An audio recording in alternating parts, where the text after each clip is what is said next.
We don't sink, it is doable with your hair, and blacks can swim. She is breaking down stereotypes that are putting black lives at risk. Meet Alice Deering, the only black swimmer in Team GB.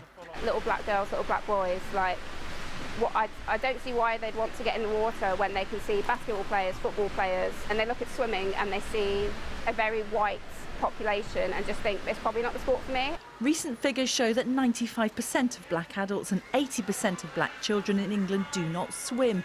Less than 1% of registered competitive swimmers identify as black or mixed race.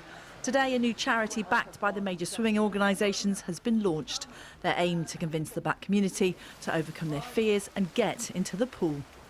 It will be difficult to engage many people in the Afro-Caribbean community because it's a generational issue as well. There's a lot of aquaphobia that exists kind of in the older generations. Without even realising, we're putting Afro-Caribbean children and other BME children at risk simply because they wouldn't know what to do. If they were in a situation where it was involved with water, something went wrong and they wouldn't know how to actually save their own lives. It's been a taboo subject for far too long. The film Blacks Can't Swim, produced by one of the charity's co-founders, highlighted how big a challenge they face. People ask me, can you swim? I said, of course I can swim, I'm black. And I used to say that, and it's almost as if, it's a prerequisite that as long as I'm black, I can get away with not swimming.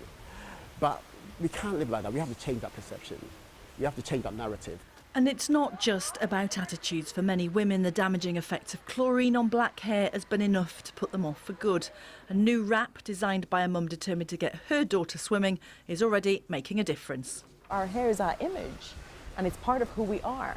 So I'm hoping that mothers and daughters can go into the pool together as a family. Women can just get in there knowing that their hair is protected, and so they can partake of this brilliant sport.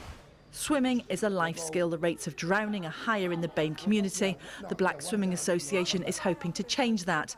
They've won the backing of the Swimming Teachers Association, the Royal Life Saving Society and Swim England, who all agree something has to be done.